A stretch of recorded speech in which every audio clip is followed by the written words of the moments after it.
Hey guys, Mr. Bruner here, chilling on the beanbags in the classroom to finish up with Ramona. We only got a few more pages, and then I'm going to start Monday with Homer Price. You guys don't want to miss that.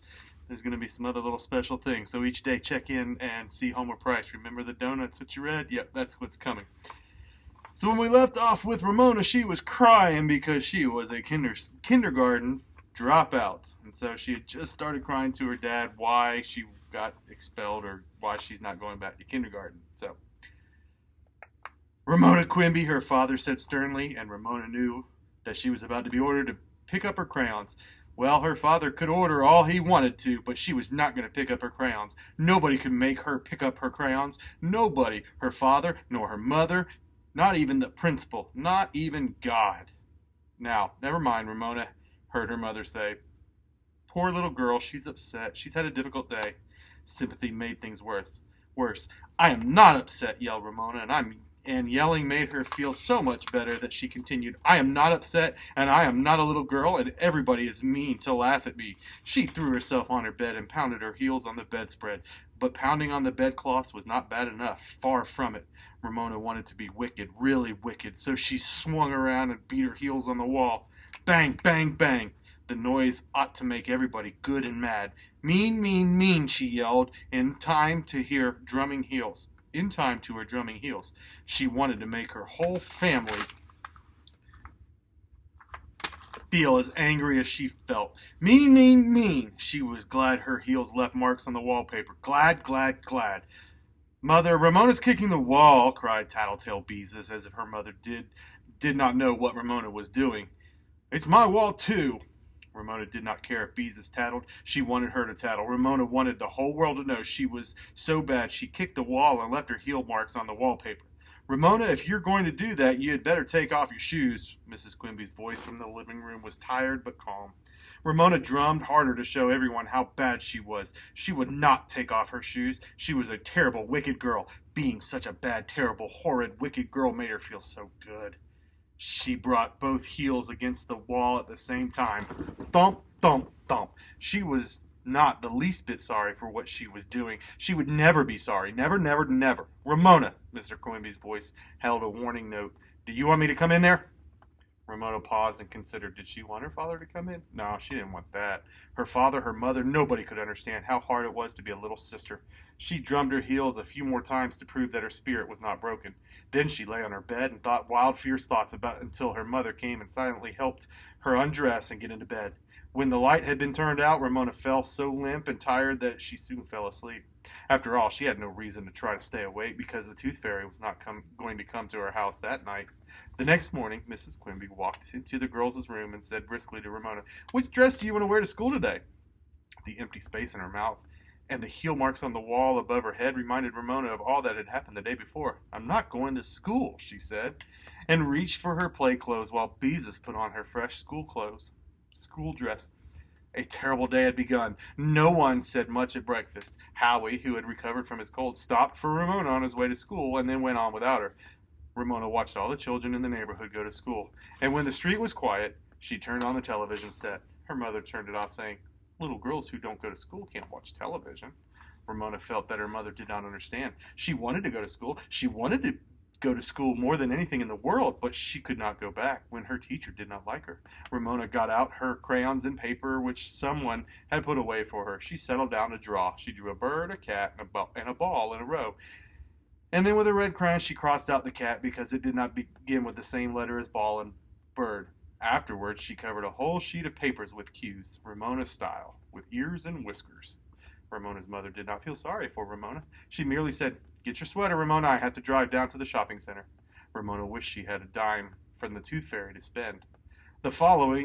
There followed the most boring morning of Ramona's entire life. She trailed along after her mother in the shopping center while Mrs. Quimby bought socks for Beezus and some buttons and thread, pillowcases that were on sale, a new electric cord for a waffle iron, a package of paper for Ramona to draw on, and a pattern.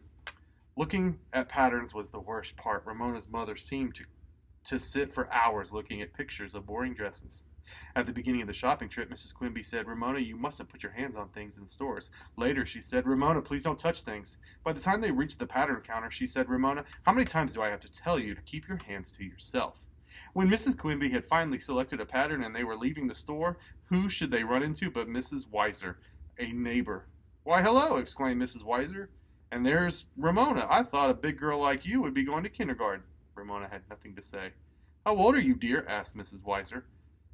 Ramona still had nothing to say to Mrs. Weiser, but she did hold up 5 fingers for the neighbor to count. "5!" exclaimed Mrs. Weiser. "What's the matter, dear? Has the cat got your tongue?" Ramona stuck out her tongue just enough to show Mrs. Weiser that the cat had not got it. Mrs. Weiser gasped. "Ramona!" Mrs. Quimby was thoroughly exasperated. "I'm sorry, Mrs. Weiser." Ramona seemed to have forgotten her manners. After this apology, she said angrily, "Ramona Geraldine Quimby, don't you ever let me catch you doing such a thing again." "But, Mama," protested Ramona, as she was dragged towards the parking lot, "she asked me if, and I was just showing." There was no use in finishing the sentence because Mrs. Quimby was not listening, and she probably would not have understood if she had listened. Mrs. Quimby and Ramona returned home in time to pass the morning kindergarten, straggling along the sidewalk with their seat work papers to show their mothers. Ramona got down on the floor of the car so no one would see her. Later that afternoon, Beezus brought Mary Jane home from school to play. "How did you like kindergarten today, Ramona?" asked Mary Jane in a bright, false tone. It told Ramona all too clearly that she already knew that Ramona hadn't gone to kindergarten. "Why don't you shut up?" asked Ramona. "I'll bet Henry Huggins isn't going to want to marry a girl who hasn't even finished kindergarten," said Mary Jane. "Oh, don't tease her," said Beezus, who might laugh at her sister herself, but it was quick to protect her from others. Ramona went outside and rode her 2-wheeled lopsided tricycle up and down the sidewalk for a while before she sadly removed Mrs. Benny's red ribbon, which she had woven through the spokes of her front wheel. On the second morning, Mrs. Quimby took a dress out of Ramona's closet without a word. Ramona spoke. "I'm not going to school," she said. "Ramona, aren't you ever going back to kindergarten?" Mrs. Quimby asked wearily. "Yes," said Ramona. Mrs. Quimby smiled. "Good, let's make it today." Ramona reached for her play clothes. "No, I'm going to stay away until Miss Benny forgets all about me, and then when I go back she'll think I'm somebody else." Mrs. Quimby sighed and shook her head. "Ramona, Miss Benny is not going to forget you." "Yes, she will," insisted Ramona. "She will if I stay away long enough." Some older children on the way to school shouted, "Drop out!" as they passed the Quimby's house. The day was a long, long one for Ramona. She drew some more seat work for herself, and afterwards there was nothing to do but wander around the house, poking her tongue in the hole where her tooth was, while she kept her lips shut tight. That evening her father said, "I miss my little girl's smiles." Ramona managed a tight-lipped smile that did not show the gap in her teeth.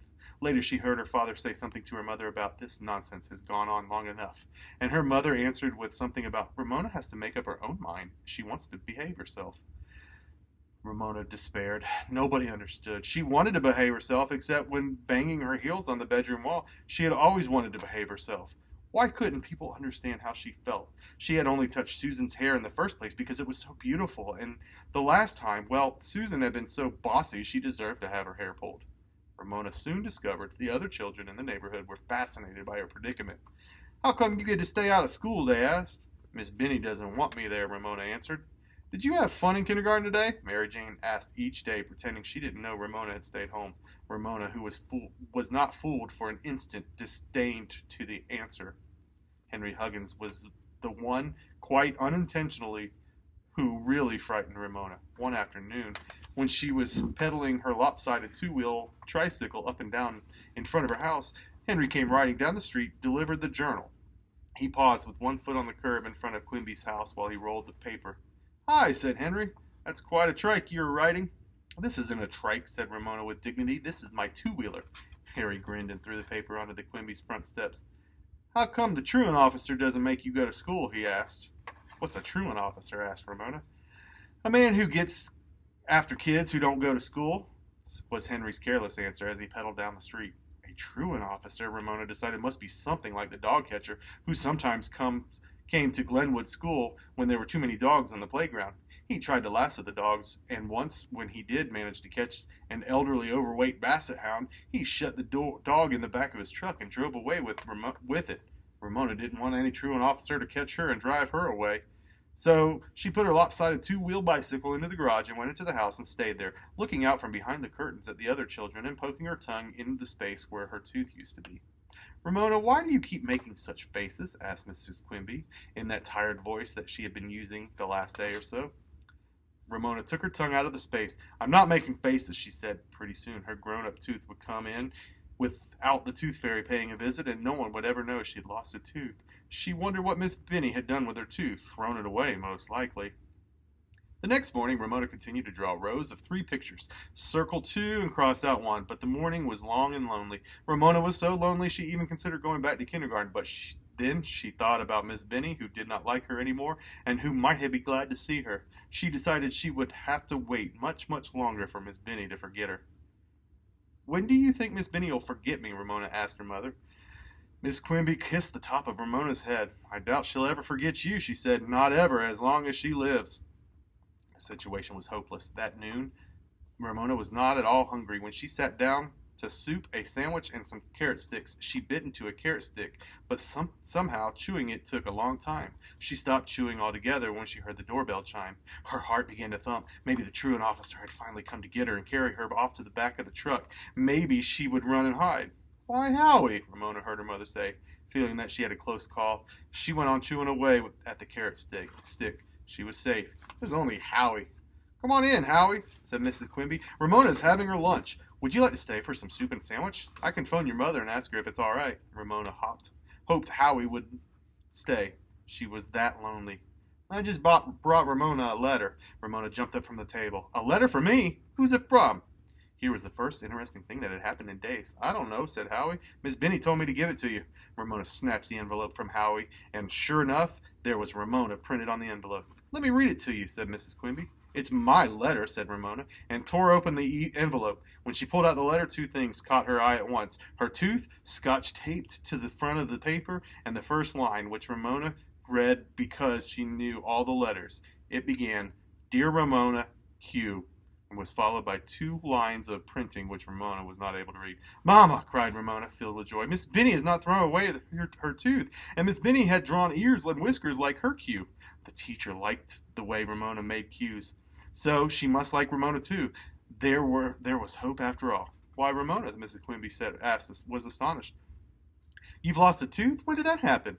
"At school," said Ramona, "and here it is." She waved the letter at her mother, and then she stared at it, studied it carefully, because she wanted so much to be able to read Miss Benny's words to herself. It says, "Dear Ramona, Q.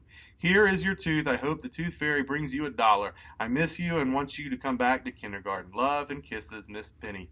Mrs. Quimby smiled and held out her hand. "Why don't you let me read the letter?" Ramona handed over the letter. Maybe the words did not say exactly what she had pretended to read, but she was sure they must mean the same. "Dear Ramona Q," began Mrs. Quimby, and she remarked, "Why, she makes her Q the same way you do." "Go on, Mama," urged Ramona, eager to hear what the letter really said. Mrs. Quimby said, "I am sorry I forgot to give you your tooth, but I'm sure the tooth fairy will understand. When are you coming back to kindergarten?"